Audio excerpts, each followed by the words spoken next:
Good morning. It's March 24th, 2025. And I have a few words. Usually it's never a few, but I have a few words to say about shop stewards. Shop stewards help you and help.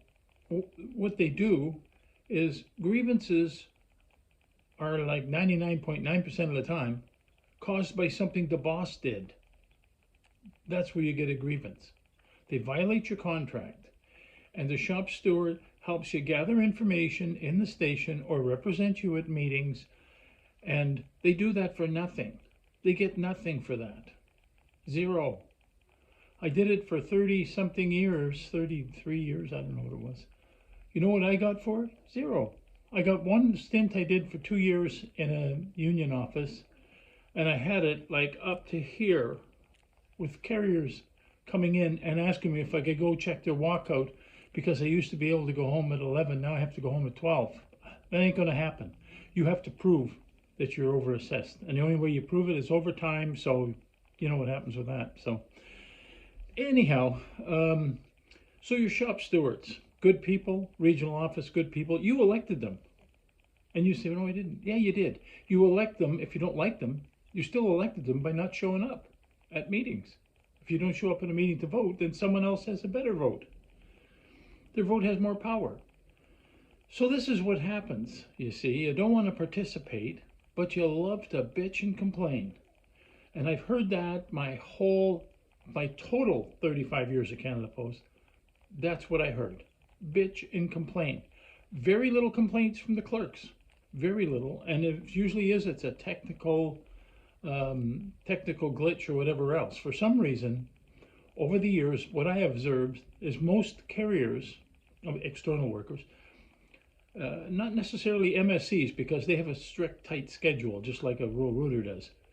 So the carriers act like they're entrepreneurs. It's my walk. You know what the boss came up and told me? He's got to hurry up and get the mail done. People are complaining. He's going to tell me that? Yeah, he's going to tell you that because you work for him. You're not an entrepreneur. If you are bound by rules of the corporation, you work for the corporation. You do not work for yourself. So any dumb ideas you have about doing something special to go home early can land you in a case of firing. So that's where a lot of the grievances come from. All this stuff that gets done about people leaving their mail in the relay box and then going the next day. Believe me, the next day, which is a Saturday, and goes around and does his road on a Saturday because he had something to do on the Friday. How he got keys for the building, I don't know. You'd have to ask the boss, because probably the boss, they do this. I didn't see anything. Yeah, I know. I've seen that before. Except when they're in trouble, they'll say it was him. So that's the difference between the two. You rarely hear a peep out of clerks. Rarely. And when it comes to action, solidarity, understanding the collective agreement, most of them are around 98 to 100% of understanding their work. So if they can do it, you can do it as an external worker or whatever you are. So they've been doing it as long as I can remember. And I'm a retired letter carrier. I have never been a clerk. But once I went being involved in the union and having to kind of cross deal with clerks and carriers and railroaders and casuals and drivers and electricians, you kind of get the drift of what everybody does, and you can see the difference between them. So you're not an entrepreneur. You are a worker. You are a worker bee, just like clerks are worker bees. You're nothing special. So anyhow, sorry if I've offended anybody, but that's the way it goes. Anyhow, so here's what happens with your union. Your union, you go. I've heard it all. I've heard it. I've been there so long. Oh, that union office, they're all a bunch of morons. In the national office, they're a bunch of morons. You never heard that from clerks. You hear it from carriers or external workers. That's because things that the union is helping with them, they perceive as an infringement into their entrepreneurship. We can do whatever we want and go home early. Well, that's your dream. That's your dream. Okay, now how's your dreams turned into a nightmare for you? So that's the difference between the two. So when you slag your union rep in the station, health and safety, shop steward, whatever they may be, grievance officer, whatever they may be, you're just driving a wedge in it, like you're just driving a wedge between you and your union. And who do you think is going to represent you when you get called in for accidentally, who knows, sign for somebody's register and leave it in their mailbox and get fired? Who's going to represent you? Your coworker standing beside you that's yelling nasty things about the union too? No, he's not going to be in there with you. He'll be out running his feet off. So you need your shop stewards, you need your regional officers, and you need your national officers. And all this comes through your constitution. So the collective agreement, yeah, you need to read some stuff in there only pertaining to you. You don't need to read grievance procedure. It's like bazillion pages and it means nothing to you because all you do is you file a grievance through your shop steward and the rest is them. So you don't need to know that. That's just in there for legal challenges. That's all the reason it's in there. So anyhow, your national officers, there's a handful of them. They're looking after grievances, health and safety, federal government meetings, provincial labor boards, and oh man, you wouldn't believe the stuff they do. There's only a handful of them, but there's like, what, 60,000 members? If members had one complaint a year, that would be 60,000 complaints with that handful of people dealing with it. So this is where the money goes. You've got to split arbitration money. You've got to, unless it's frivolous, then the other side pays the whole thing. But all this stuff costs money. It all costs money. And where does the money come from? The union never really had this kind of a problem until they had to do all the grievances for carriers, and there was a lot of them. And that's not to say you don't deserve to be represented. You do. But sometimes you're your own worst enemy. So I guess, all those people are dealing with it. So when you file a grievance, your grievance, let's say they gave you a 3-day suspension or whatever. So you file a grievance. You go into the office. You have a complaint stage with your union rep. Never, ever, ever meet alone with the boss. Ever. Not even to say, how's the kids? Wait till he comes out of the office and people around say, how are the kids? Because he can't accuse you of anything. They're such cowards and they want to blame everybody in the building except themselves. So you go in with your shop steward. You try to resolve the grievance. They deny it. Now this is a grievance they created. Let's say not the one you created, but one they created. Trying to be big shots and hoping that you wouldn't grieve it. And then they deny it. Because if they accepted it and get paid, then they'd get shit from their legal team in Ottawa saying, what are you doing? So they try to hold a brave face and let it go forward. So then from the regional office, for the local office, it gets forwarded with all the information and all the notes that you take over your time around this period, go to regional office. That goes in their pig pile. I've seen these piles of grievances. You could sit there with 1.5 feet high of grievance files. That's how big it is. And you want to slag somebody that does that? Get real. So that's where the grievance ends up. They try and settle it regionally with a meeting with Canada Post in, let's say, Alberta. So they meet with Canada Post Alberta, wherever they meet, Edmonton or somewhere, who knows, Calgary. So they meet, they try and resolve them. Some they resolve, some they don't, but they usually have 1 or 2 grievances to deal with the boss. They don't just take one in. And so it doesn't, Canada Post says, screw you, I'm not paying, I'm not doing anything about it, I'm not cleaning up the record. So then it goes to national office. National office, bigger pile, huge pile of people doing, sometimes I have to say it, been there, dumb things. So anyhow, this big pile of grievances is done by a handful of people. And they meet with Canada Post Ottawa. And then they've also been meeting earlier on, or maybe next day, with Canada Post Ottawa Health and Safety, Canada Post Ottawa, and it just goes on. So thank them that they're there, because all of them could walk away from it. They could say, you know what, you're on your own because I know how to represent myself. They'll never be able to go after me. So that's where this whole thing about slagging on your regional officers and your shop steward, who would you go to for help in your station if you didn't have a shop steward? The boss? He's the one that created the problem. You go to a union rep. You can't phone regional office, they're not in the building. They don't know what's going on with you or whether it's legitimate or not, because the shop steward's the one that gathers the information. So anyhow, that's what happens. That you really can't represent yourself. So if you do, they say you got a fool for a client. So when you have a union rep or your union, you're paying union dues. That's the big beef. You get that as a whopping tax deduction. First of all, okay. You pay your union dues. I'm going to tell you from experience of dealing with other people's problems. Your whole 35 years of money that you gave to the union in union dues would never add up to the bills you get when you try and go after Canada Post yourself.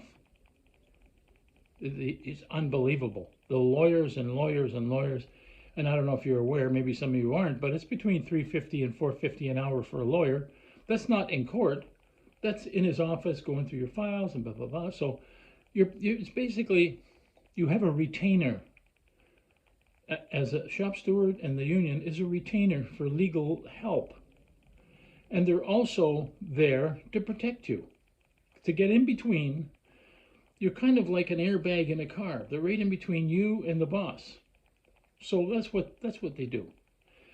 The other thing is taking notes. And keep a little pad. Now hang on, I'll show you the kind of pad you need. Nothing big. Then a little one. You mark on it the date something happened, like the boss come up and called you an asshole or something. You write that down, you go home and don't leave your calendar at work because the boss will throw it out. You go home and you take your notes and you look at it, okay, and you mark that on the calendar. So if you ever get back, if you ever get in a case of them firing you and they said, the boss used to harass me, and they'd say, well, what do you mean harass you? Yeah, I've got it in my notes right here. These are the exact dates. Then you got a case. When you keep a diary or markings on a calendar or a notebook, arbitrators accept those as evidence. But if you're just saying, yeah, I think it was August 20th, 1972, he was bothering me, it doesn't hold any water. You could say anything. So that's the important thing. Never, I'm going to say it again, never, ever, ever, ever meet alone with the boss. I have never met, you ask anyone that knows me, I have never met alone with the boss. Even if he wants to ask me a question about, where's the best repair shop for a TV, I said, well, come out of your office. I won't go in. So he stands out there and he asks me the question and I tell him. But I will not have the perception of being cozy with the boss. That's the perception. Never gone in the office. I was taught a long time ago by my greatest mentor ever, as I was a carrier starting, Lou Leachman. Amazing man. He helped me a lot. He got me in more shit than I could handle. Anyhow, so you have to remember, if you don't like your steward, then go out to a meeting and get someone else. Hell, maybe even yourself. You seem to know so much about, grievances and how to protect yourself. You can be a shop steward for everybody. And then they can shit all over you. Maybe you'll like that. I don't know. But it's not funny. It's not funny when somebody's breaking their heart over spending time away from their family to represent you for free while you're off slagging them. It's disgusting as far as I'm concerned. If you don't like your union rep, don't hang around with them. But who are you going to go to when you're in trouble? The boss? Yeah, okay. So I don't mean to sound cruel, but sometimes you need an honesty session. And there are people, and I've said it before, that just have a piece of wood and they cut it and they go, oh, better cut it again there. It's still too short. Why is it still too short? I think I'll cut it again. And they do that. And then finally, now you've gone from the best job in the country to the crappiest job in the country. Pretty close. It's I think people at McDonald's get better than you. It's as a starting wage. So I have to say that It's not that hard to be nice. It's not that stressful. You want to take a lot of stress off you, just stand there and while you're doing your work and say nothing about the shop steward or anybody, and your life will be less stressful because you're thinking somebody is cheating you, somebody is doing you wrong, somebody is against you. Nobody's against you. Stop watching these Fox News and stupid things on the internet. You have a thing that you're the victim of something. You're not. You're not a victim. I was a victim, but I never complained about it. No one ever heard anything from me. No matter where I went, I had to keep notes. I had to have, sometimes I'd call a whole pile of people around me to listen to the boss ask me something stupid. So, I mean, I was a target. You're not a target. Why would the boss go after you unless you did something stupid? So here's the thing. It doesn't take much to be nice. You didn't say good morning, how are the kids? Or not say good morning at all and just be nice and walk over to your case. Instead, you got to say something. Well, that's wrong. And you wanted national and regional officers? I've been in the job. I was a full-time officer for 2 years in Surrey. And I can tell you, never again. I much rather have been free on the floor, spending my own time and my own money. That's what I enjoyed. Because being in that office, you're a target for bullies coming in and threatening you and talking stupid to you about their routes and their percentage of coverage, and it's just unbelievable. So anyhow, this is almost like a therapy session for me. Anyhow, I really loved working with everybody. You know, I never held it against the people that were misunderstood of what their job is and why they're being treated the way they're treated. I never held anything. You want to call me names? I stand in front of them all, they're calling me everything from stupid and lazy and a shithead and everything. I say, oh, are you finished? Okay, well, have a nice day. And I walk away. So that, I mean, that just, as they say, water off a duck's back. So that's a little thing. Practice it. Start practicing being nice to each other. You know why? Because when you're not, that's when the boss comes in and drives a financial, contractual wedge between you all. That's what's happening now. If you can't see it, I don't know what else they can tell you. So, anyhow, I also appreciate, I was on the picket line down in Ladysmith, British Columbia.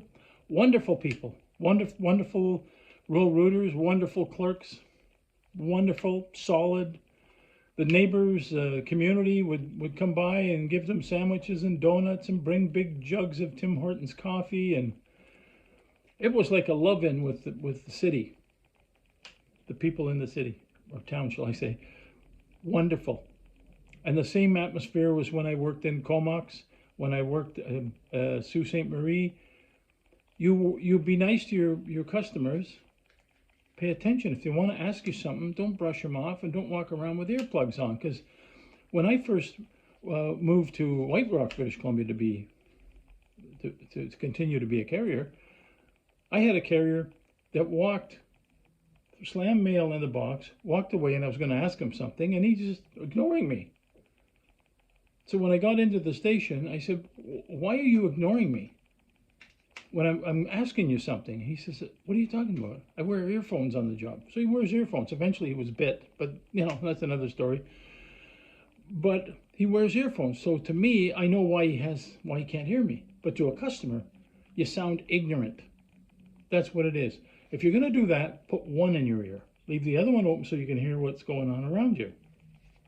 Right? You can hear your music in the background. It's kind of like a made-for-TV movie and music in the background, everything else. Everything's 3D out where you are working.